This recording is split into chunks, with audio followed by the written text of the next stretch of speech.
The briefing in this case, in the reply brief, cross-replied to a whole bunch of things other than the cross-appeal issue. And you'll need to keep any cross-rebuttal only to the issue on cross-appeal. So. Second of all, sorry, Your Honor, is it all right if I use my phone for a timer, electronic device, so I can see how I'm running up to Sure. 15 minutes? As long as you don't double-check my own timing. I won't.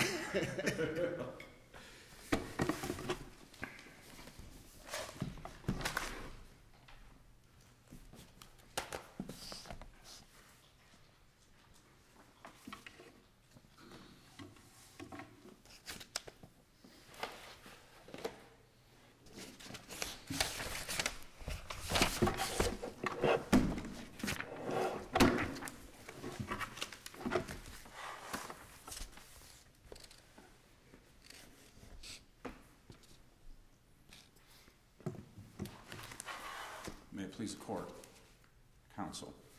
Your Honors, as I stated, my name is Charles Sarcus. I represent the appellants, Timothy and Amanda Iman, Mr. and Mrs. Iman.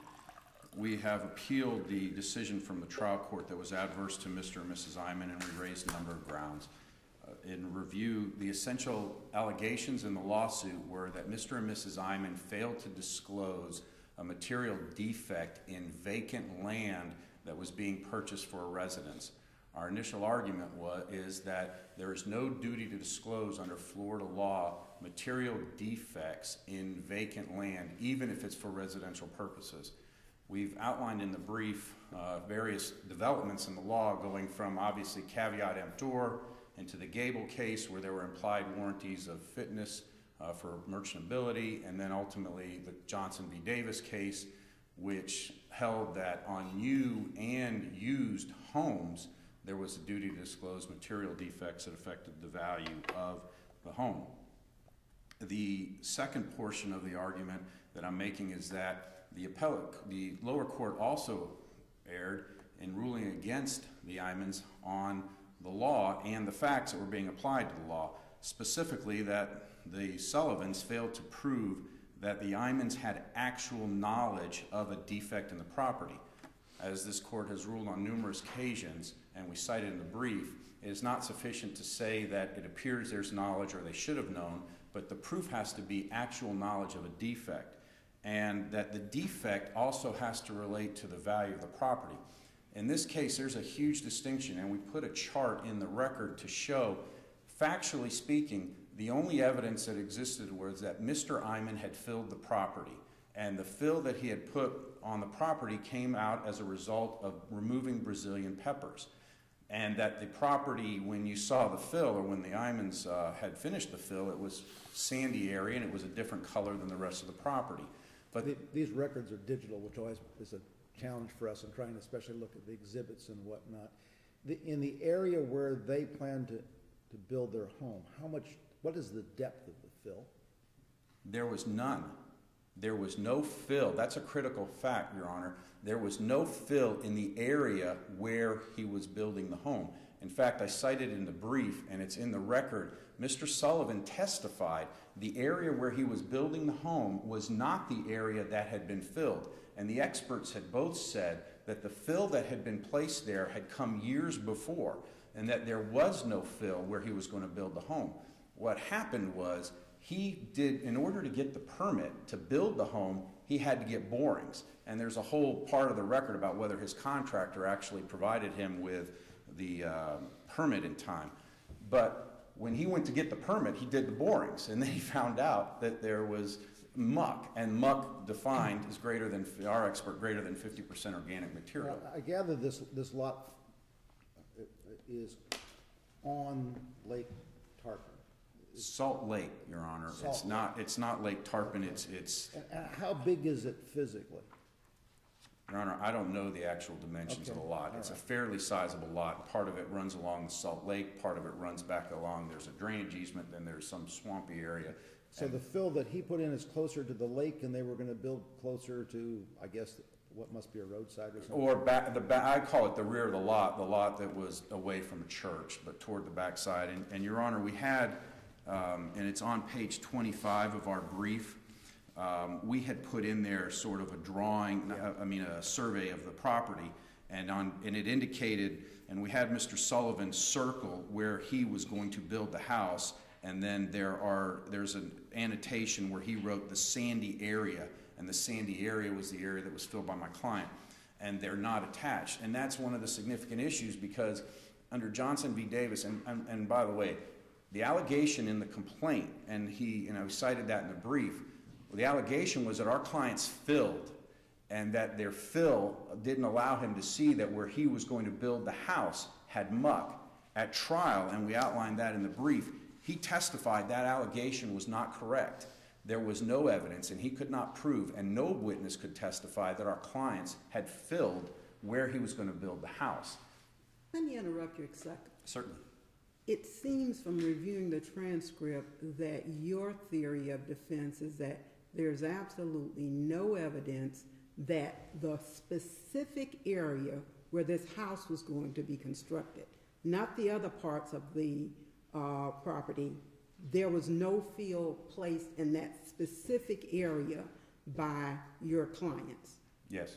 And that, the trial court points out, caused you and plaintiff's counsel to put forth two very different cases.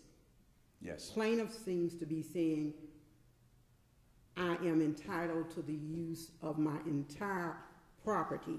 Fill was placed on some part of it, and because of that, there is a material defect. Is that a correct understanding? Your Honors, I don't know that that's the plaintiff's, it might be the plaintiff's position. Our position is that that did not render the property unusable, and the existence of the muck was... Does the complaint allege that it rendered the property unusable? No, Your Honor. Or that it prohibits the construction of their home, or significantly and materially increase the cost of the construction? May I read the material allegation? Paragraph 20. Subsequent to the purchase of their purchase of the property, the Sullivans discovered that the property contained a substantial amount of wetlands, swamplands, and/or low-lying areas that had been filled in by the Imans or persons working on the Imans' behalf, and that a layer of muck existed below the fill dirt, which would either prohibit the construction of their home or significantly and materially increase the cost for same. That's their essential allegation, and at trial, Mr. Sullivan testified that wasn't correct, that wasn't accurate. So the essence of their complaint was that my clients filled where they were going to build the house, and they couldn't build the house. It was either prohibited by construction or significantly materially increase the cost. That wasn't the case, and that's one of the big differences that we had at trial. We argued to the lower court, where there was fill did not impact the ability to build. In fact, Mr. Sullivan testified if he had done the borings that he was entitled to do under the contract during his feasibility study period and spent the $1,600 to do it, he would have known right then and there that that property needed some assistance in order to build the home. But there was no testimony, there were no facts. In fact, Mr. Sullivan, we pointed out, had no evidence that our clients filled. And the reason that's also critical, Your Honors, is because under the Johnson v. Davis cases and the other cases that cite it, the defect has to relate to the value of the property. It's not whether you can build or not, and that was a whole issue that we argued against the damages. Their experts said, I didn't base my value on anything to do with muck. I have no idea about muck. Their expert assumed that the fill filled over wetlands. The only problem was when we cross-examined him, he had no idea of this. DEP had been out there and found there was no fill of wetlands. Cliff Still, who was from the county, had found that there was no evidence of wetlands, and he included the fill area in the boundary. When his annotation is also, and we pointed that on page 25, he highlighted the line where he drew the setback boundary. So there was no evidence that there was a diminished value. In order to have the claim, assuming you get over that there's a duty to disclose, Your Honors, you have to point out, or the plaintiffs would have to point out, that the defect that allegedly existed, which presumably is muck, which I would argue is not even a defect, it's a naturally occurring existence in the ground, but even if the court were to find that, what is the difference in value? What would somebody pay for that property with muck that's not where you're building your house? Again, my concern is that you're narrowly defining property to include only the residential structure that they would be living in and not the other aspects of the property. And if I recall the contract, they purchased a parcel for the purpose of constructing a home. They did, Your Honor. And I haven't seen any case that indicates you discount the entirety of the property when determining if there is in fact a defect.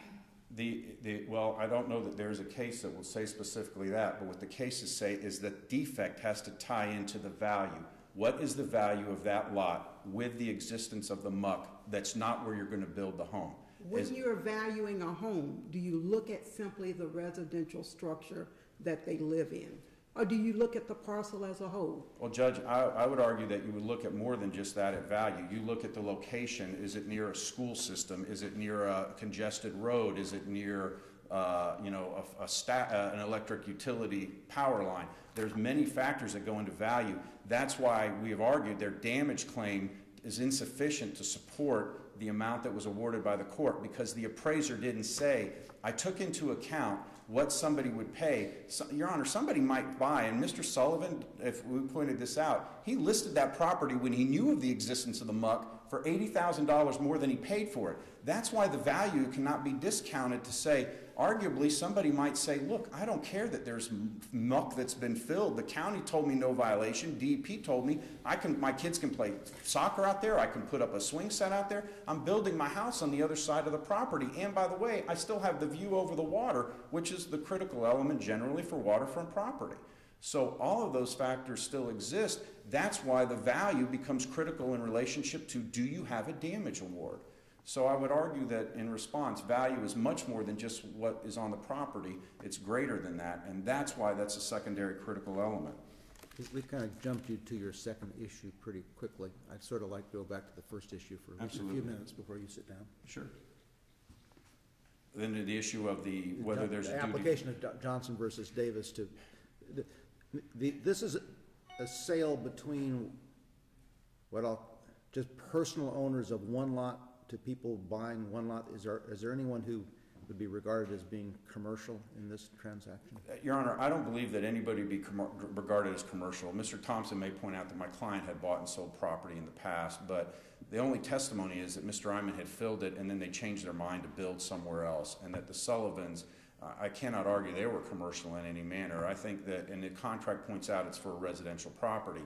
But the cases that we've cited in the brief, really, when you examine the genesis of Johnson v. Davis, it started off when you had a developer that said, hey, the developer knows what they're building, and then all of a sudden it turns into, well, the homeowner knows. You can't go do destructive testing on a house and start tearing apart the roof or is there mold in back of a wall? Is there some leak roof? A lot of the cases are somebody build things not permitted properly. One of the cases that we cite, you don't get proper permits, and then there's leaks that occur. Is there a case that has applied Johnson versus Davis in this context? Your Honor, we could not find a case that applied it in this context where there was vacant property, that the alleged change to the property, and also our clients, by the way, the Sullivans and the Imans never met. There was a broker that was involved, and the broker had told Mr. Sullivan, which he admitted, that Mr. Iman had spent about $50,000 on the property. I mean, what could you spend $50,000 on the property for, but when you see sand there to fill? So there's no case that's on point that says that we could find that said post-Johnson on a vacant piece of property where there's no structure involved, that you have a duty to disclose defects, material defects affecting the value of the property. I haven't actually examined the contract in this record at this point in time. Again, your exhibits are hard to get to because of the digital structure of our new records. But is this as-is contract some form of sort of a standard form that is used for sale of residential lots, or is this a... Judge, I think it was a fairly standard contract, but in candor, we cited provisions because there was a feasibility study period which allowed inspections, soil testing, grading purposes to determine whether it was feasible. And then Mr. Sullivan had actually handwritten an additional term in there relating to zoning inspection and completely approval and extending the time. So this isn't your standard case where somebody's going to go out and get their home inspector. The home inspector comes out and tests all the utilities, looks around to see if he can see any discoloration in the ceiling. This is something where there's nothing there. Mr. Sullivan testified he had walked the lot, he had seen the sandy area. He just really had a dispute with his contractor because in order to pull a permit, he wanted a permit. You had to do soil borings where you're going to build. And I have seen records where in a more traditional sale of a home, there's a form that I'll call the Johnson versus Davis disclosure form. Is there anything like that in this case? No, Your Honor. The only thing that I would say in candor to the court that Mr. Thompson pointed out is on the listing agreement, there was a statement that said there was something you had an obligation to disclose. And you bring up a very critical point because I don't know that the cases always distinguish it. This is not a fraud claim where on the disclosure forms, and I basically have argued to clients for years, that's creating liability for you because now you've got a representation that exists and generally someone says, you said the roof never leaked, it leaked 8 years ago. And the argument I always have said, well, Johnson v. Davis says you have a duty to disclose known material defects. If you fix the roof, arguably, there's no defect. But when you put that on the disclosure form, you create... perfect time, Judge. Your phone agrees with me. Yeah, I'm sorry about that beep. I think my kids said that one. In conclusion, Your Honors, we appreciate the time. We would just ask that the decision of the lower court be reversed. Okay, thank you.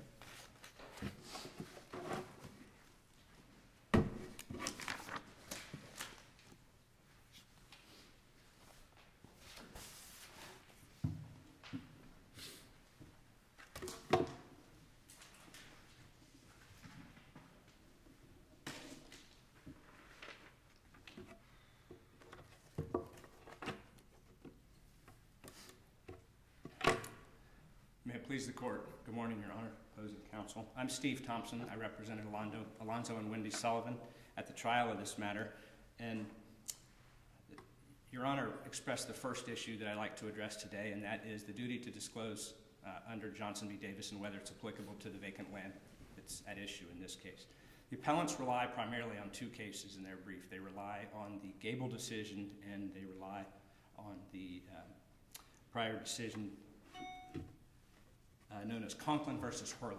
Both of those cases, as pointed out in my brief, predate the decision of Johnson v. Davis. Johnson v. Davis is a Florida Supreme Court case, as Your Honors know. 25 years ago, Johnson v. Davis said, the tendency of the more recent cases has been to restrict rather than extend the doctrine of caveat emptor. The law appears to be working toward the ultimate conclusion that full disclosure of all material facts must be made whenever elementary fair conduct demands But Johnson versus Davis actually involved a improved lot, a lot with house on it. Correct, right? Your Honor. And actually it involved proof of true fraud. Somehow the holding in Johnson versus Davis has always struck me as dicta, but everyone seems to think that's the holding. I understand, Your Honor. You asked opposing counsel if there was any decision directly on point addressing vacant property. We were not able to locate a decision like that. The closest... I mean, it seems to me, just living in a house and having lived in the same one for 40 years, I know all about my house. I live in it. If the door is broken, if the dishwasher is broken, if a corner is sagging, that's a defect that I'm going to know about. But knowing that there's muck or a sinkhole or whatever geological problem there may be under an unimproved lot strikes me as a fairly large extension of what people may have had in mind when they ruled in Johnson versus Davis. And I think Judge Boyer struggled with that somewhat, Your Honor, but he found some guidance in the Miranda decision. And Judge Boyer wrote a 3-page opinion in this case, and he analyzed both the Conklin and the Gable case. And Miranda was analyzed extensively, or rather analyzed Conklin and Gable extensively. The 5th District did, as did the Florida Supreme Court in affirming that decision. And as you know, they stated basically that unlike investors in Conklin, they distinguished Conklin because they said the purchasers were investors, but they went on to extend the doctrine of caveat, or to decline to extend caveat emptor in cases in which there are abutments or related property. Miranda dealt with drainage issues and things like that, but Judge Boyer specifically found in his ruling that Conklin was also distinguishable because in this case, the sellers clearly knew of the existence of the wetlands, low-lying marshy areas, whatever moniker we want to ascribe to them, because they actually filled the property themselves. Mr. Iman testified that he was out there repeatedly during the filling process. And another important factor, Your Honor, is that the Imans were in possession of a survey that demonstrated certain low-lying marshlands on the property and delineated where those were. Shortly after they filled the property, they obtained a new survey, and it was that survey that they provided to my client as an inducement to purchase this property.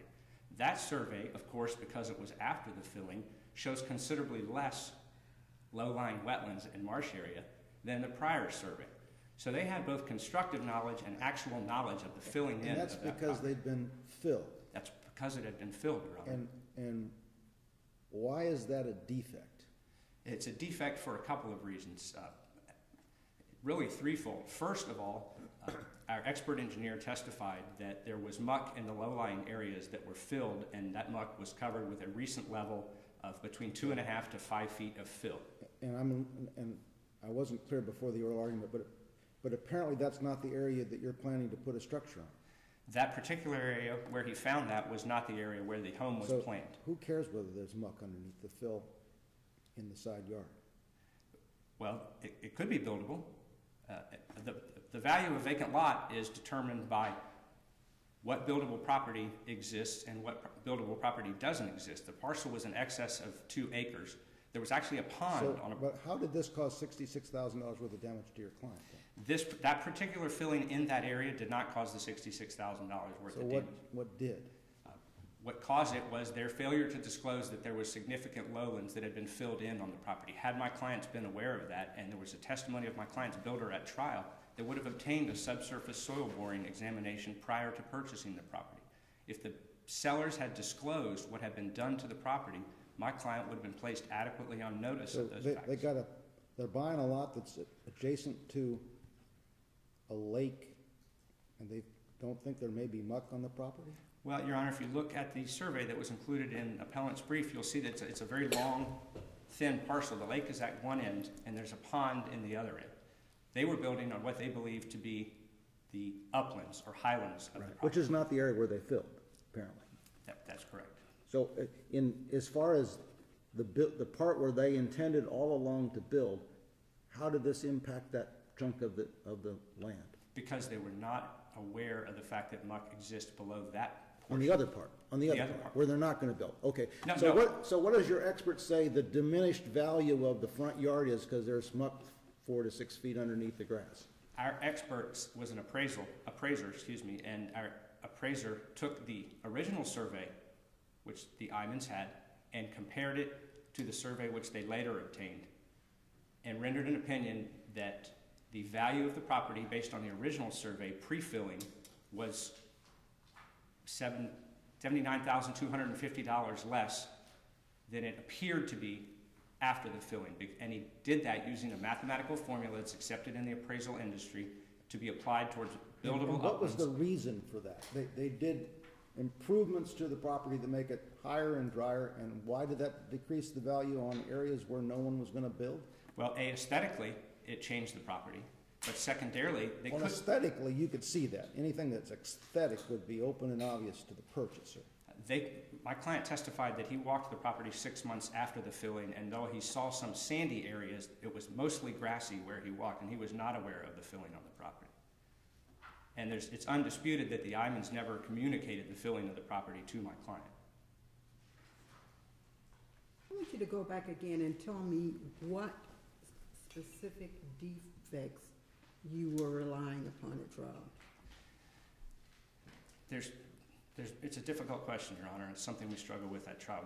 There's 2 defects. There's the presence of subsurface muck, and there's the covering up. And the expert testimony is that the subsurface muck was a minimum of how many feet below the field? In the areas that he bored originally, it was 2 to 5 feet below what he described as fresh fill dirt. In the area where the Sullivans wanted to build their home, there was also subsurface muck, but there was no evidence establishing that portion had been filled by the Imans. Let me make sure I understood that. It's 2 to 5 feet below, so they put in some fill, and then there's what I'll call pre-existing dirt for 2 to 5 feet, and then there's some muck down by my knees. I apologize if I was unclear, Your Honor. Basically, the geotechnical engineer opined that in areas that had been filled by the Imans, there was a layer of muck because it was lowlands or wetlands, and they had brought in, depending on where he tested, he did 10 different borings. They had brought in between 2.5 to 5 feet of fill dirt, fresh fill dirt, and put it on top of that. So was their fill put directly on the muck then? Directly on top. The boring would have drilled between 2.5 to 5 feet down before encountering the mucky layer that was covered up. Okay. But there was no testimony that the Imans were on the property at the time the borings were done, or let's say, from a common term, these holes were open. Yes, there was, Your Honor. What testimony was that? Mr. Iman testified that he, immediately after first he inspected the property before purchasing. The day after he purchased the property, he hired someone to bring 100 truckloads of fill dirt onto the property. He had a survey showing the wetlands before he purchased the property. And then he testified that during the filling process, he was present and went by several times and actively saw the filling process. So he was aware of the condition beforehand because he viewed the property before he bought it. He viewed the property when the fill dirt was brought on, and he watched them fill areas on the property. The fill is like a sandy soil or something? Same. When you walk out onto this piece of property, was it open and obvious that there was fill in some area? My client testified that it was grassy, Your Honor, that grass had grown up on it, and the testimony was that he walked it approximately 6 months after it had been filled. He said there was weeds and there was grass. He saw some sandy areas, but he testified unrebutted that he was unaware of any filling on the property, and it's also unrebutted that the Imans ever disclosed that they had filled the property. If I can jump a little bit, I'm still troubled. Your clients were presented with an as-is contract. Yes. 30 years after Johnson versus Davis. And I don't know whether they have a lawyer assisting them or not, but no one is disagreeing at the time they sign a contract that an as-is contract is fine. And no one's suggesting that they have any duty to disclose stuff when they enter into the contract. Does that make a difference? I don't think so, Your Honor, because of the case law that's cited in our brief and addresses the fact that an as-is contract doesn't exculpate a seller from known defects which materially affect the value of the property and are not open and obvious. I want to go back to this defect. Muck is one of your defects. What's the other defect? The concealment of the muck. So I would say that the muck itself is the defect and the concealment is the filling of it. There was no testimony regarding whether the fill was adequately compacted or things like that, so I can't stand before this court in candor and say that the fill dirt itself is a defect. The existence of the muck and the existence of the wetlands is the defect, and the failure to disclose that they had filled them is the failure to disclose the defect. But there was no testimony that the area had been designated a wetlands, was there? And if so, point it out to me in the record. Your Honor, the appellants have made a big point about wetlands being a federally identified term because there's something called the Federal Wetlands Act, in which the federal government specifically designates areas as wetlands. I suggest that that's semantics, that the surveys revealed that there was marsh, there was a small creek nearby that was filled, there was a pond on the property. So if we call it lowlands, wetlands, or marsh as it's referenced in the survey, that those are the areas that we're referring to there. But there's no suggestion that they violated any state or federal laws by filling where they filled. There's no suggestion that they violated any federal law. There was some question at trial about whether they needed a permit or not to fill this property. Their testimony was that they did not because they were only excavating Brazilian pepper trees, which are an invasive species and for which no permit is required.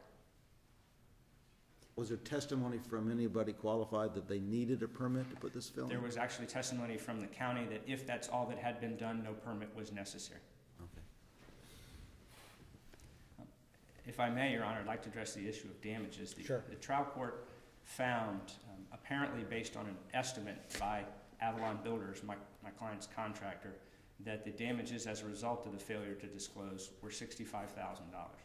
There was an estimate to excavate and examine the location where my clients were going to build their home and to put in a piling system in order to support the structure. There was uncontradicted testimony by both geotechnical engineers that when you have an issue like this, there's only two real ways to address it. One is to dig up the fill dirt, excavate the muck, and bring in and compact new fill dirt to eliminate the muck.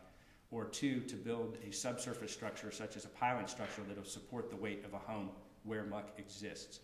So the estimate that the builder provided was just that, an estimate. Estimated that for $65,000 they would excavate the muck and they would support the home. There are specific disclosures on that estimate that is in the record that say, in addition, there will be other costs associated with this, including a price increase, costs of additional engineering, and things like that. What the trial court didn't award was the diminution in value, which the appraiser testified to, which was the difference between the property when viewed without the fill and appraised without the fill, and the property appraised as fill. And that differential was $79,250. And what was the basis for that $79,000? The mathematical formula used for buildable property versus unbuildable property. In other words, a certain dollar amount is still ascribed to unbuildable property because of aesthetics, but the much higher dollar value is ascribed to buildable property when you're purchasing raw land. And when you purchase a lot for a single-family home, I mean,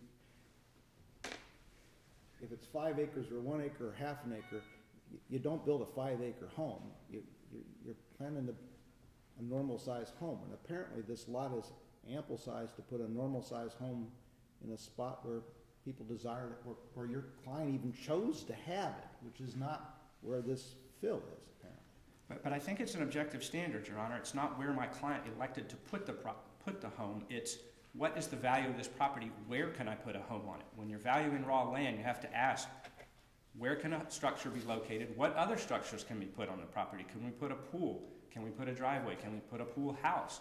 Could we build an out structure like a garage or a workshop? All of those things come into valuing raw land because you have to determine if you wanted something like that. Could you put your house to... Is there testimony that those kinds of improvements would be put wherever this fill spot is? There was not testimony at trial regarding the Sullivan's intent to build those structures. I don't believe. This fill spot is apparently someplace between where they were going to build the home and the shore of the lake. Is that? It's actually along the side, Your Honor, because there's a creek that ran along the border of the property into the lake. And there's a pond on the property and low-lying areas around that pond, cypress trees, and portions of that were filled as well. It's unfortunate that... But there actually is a remaining pond of some sort then on this. There is. It's still reflected on the survey, Your Honor. And it's unfortunate that the trial exhibits, the pictures, didn't come through digitally because they were very illustrative. They're very hard to find because you can't flip through a record and find them, and they are part of 500 pages that is identified as the index to the exhibits. So it makes it very hard to... That's unfortunate because I'd suggest that the pictures as blown up demonstrate the magnitude of the filling. I want you to comment briefly upon the knowledge element. What direct evidence is there of knowledge in this record? My geotechnical... Direct evidence. The geotechnical engineer of the Sullivans testified that the muck that he discovered under the fill dirt was dark in color and that anyone walking... How many feet down? Between 2.5 and 5, depending on where the borings were. But prior to the filling, he testified that would be readily visible to anyone who walked the property. But why would they know it was a defect? There was spongy soil and I put sand on it. What, as a non-commercial owner of a piece of land for apparently a relatively short amount of time, why does the owner say, oh, that's a defect? Because he bought the property the day after he filled in the property in low-lying, spongy areas and then immediately marketed it for sale for $200,000 more than he paid for it. His clear. Apparently it's because they decided to buy a house that was built someplace nearby. That was their testimony at trial. Is there anything that did the judge find, or is there evidence from which the judge could have found that they were lying about why they bought the other house, and that really it was because there was a spongy filled area where they weren't planning to build a house?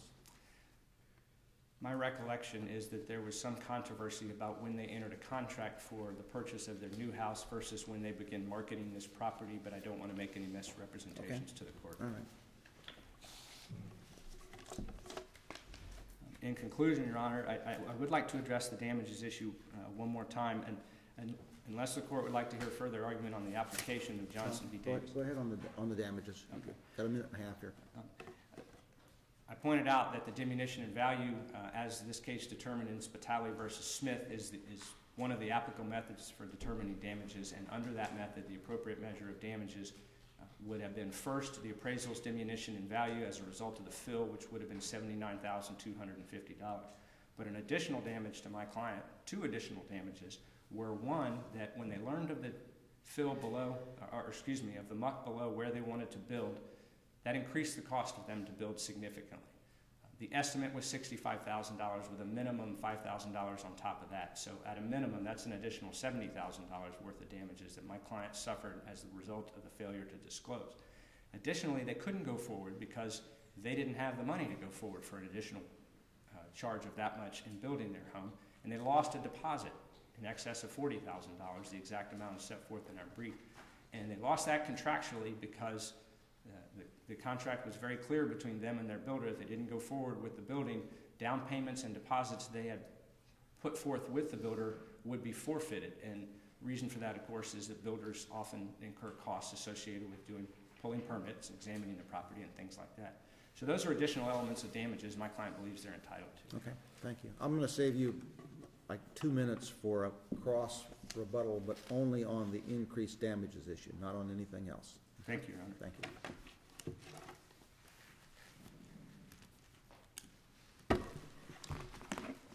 May it please the court. I'm going to focus on the damage issue and talk about Spatil. I don't know if that's how it's pronounced, but in that case, this court pointed out that Mr. Smith had presented no expert testimony regarding the diminution of the value of the home as a result of the alleged non-disclosure. That's why I've been harping on that. And the court later said the materiality of a fact is to be determined objectively by focusing on the relationship between the undisclosed fact and the value of the property. That's why our argument has been the only diminution in value was the appraiser. But the appraiser, and we cited this in our brief and it's in the record, he said, I assumed that the land that was filled was wetlands. He never contacted DEP, he never contacted the county, he never did any investigation. He talked to Mr. Sullivan, and Mr. Sullivan said it's wetlands under there, and he made that assumption. We objected at trial, we moved to strike that before he testified and said that's not a sufficient basis, and we've cited it. If the court's going to look at the measure of damages, all these other damages, Your Honor, this isn't a fraud case. It's a Johnson v. Davis failure to disclose. So you don't look at necessarily out-of-pocket costs, benefit of the bargain, even if you were looking at what is my value as represented. The Imans never said there's no muck under the property, and then there was muck. And then that meant, well, with the disclosure of muck, now the property is worth less money. In fact, their expert, and I cross-examined him, he didn't even take into account whether there was muck on the property. And Judge Crenshaw, I think you hit right on the nail, the hammer with a nail. I'm terrible with analogies, but I once said kick the dog, or the dog kicked the sleeping guy, so I try not to use them very often. But my point is, when you look at what's the defect, the muck, and the muck where it's located, okay, how does that tie into what your expert said is the diminution in value, which this court said the measure of damages? It doesn't. There was no testimony presented. If the appraiser had said, I value this property because of the existence of muck, assuming it's a defect, at X, and then the value that was paid was Y, there could be a difference. But that's not what he said. And carefully on cross, he said, I value that as having wetlands. Because, Your Honor, somebody, as the court pointed out on value, may say, I don't care there's muck down there. In fact, I could argue that they improved it. Now there's fill. Kids can play there if you have a family. I could put up a swing set. I could put up benches. I could do whatever I wanted. All these measure of damages come about, according to their case, because Mr. Sullivan chose not to build on the property because it was going to be too expensive. That's not the measure of damages. They dropped their rescission claim. Their only issue was, we want damages as a result of there being an alleged defect. Where is that testimony to tie in? None of what they said, and even the lower court just gave an estimate of what it was going to cost to put pilings in. There is, with all due respect to Judge Boyer, there was absolutely no testimony tying that into value. It was not even, it was an estimate that was given. It wasn't, hey, the contractor, when I crossed him, he didn't really take a close look at it. He just said, Mr. Sullivan said, hey, now that I got to do this, what's this going to cost? I don't know, $60,000 maybe, 65, whatever the number was. So the relationship of damages, I would encourage the court to review that. Obviously, the court will in the case law that comes along with it. And Judge, I would encourage the court, and I'll get back very briefly. It's not a damage item, but we did put in on page 25 of our brief that chart. And when you look at it, and Mr. Thompson, and frankly I have a lot of respect for him, he did a great job, we've enjoyed each other working professionally with each other, but he pointed out there's a pond there, and when you look at it, it even says marsh. I mean, this isn't like walking around, you're on the water, you're on a lake, it's a waterfront property, there's some low-lying areas, you see a creek running along the side of the property, it's marshy out there. To now say I was shocked that there was muck is completely avoiding the fact that it's not something that was hidden. And this is not, Your Honors, I pointed this out, a fraud case where somebody made a representation or somebody covered up the fact that caused the problem. So, in conclusion, Your Honors, we would ask that this be reversed and that judgment be entered in favor of the Imans. Before you sit down, you have a motion for fees, and I don't know for sure what the grounds are from what I'm looking at right now. Judge, I'll be candid with you. I don't recall. I don't know if it was in the contract or not. But this isn't a suit on a contract. No, it's not. So I don't. Is there an offer of judgment? I don't know that there could be, Your Honor, because we had a rescission count and equitable count. So in candor, I don't think the offer of judgment rule, clearly under the law today, that wouldn't apply with an equitable count. Okay, I'll take a further look at it. Thanks. So I apologize. I could look at that. No, that's fine. I can ask you the same question. You have a motion for fees, and I don't know what your grounds are either. I'll say that it was filed as a precautionary measure. Okay. I'll go with that, too. Aspirational. Hope springs. You don't ask, you don't give them. As to damages, Your Honor, I'm hearing a little bit of conflict. I'm hearing the opposing side say, well, oh, there's plenty of evidence of marsh and lowlands. The Sullivan should have known that they existed. Just look around out there. And then they're also saying, well, no, the Imans had no knowledge of any lowlands or wetlands out there. They had a survey that showed wetlands, that showed the extensive wetlands on the property. They were there, and the only testimony at trial regarding the diminution in value of the property was by the Sullivan's appraiser, and he testified that he took those surveys that the Imans had, both the original one and what I refer to as the washed one, the one that's changed because it had been filled and then they obtained it after the fill. And he compared the mathematical calculations of areas that were reflected as low-lying or marshlands on the original survey and what that square footage was as compared to how the survey looked, the second survey looked after the filling.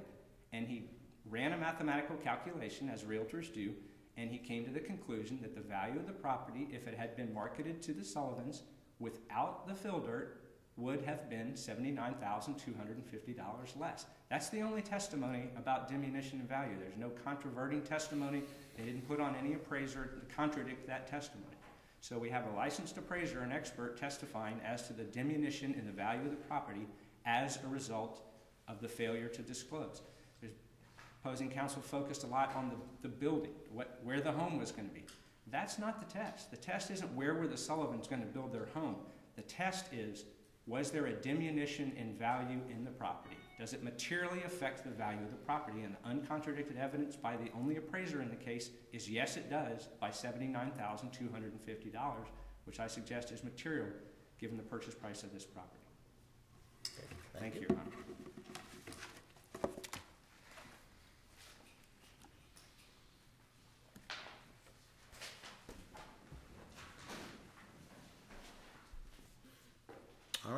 Thank you.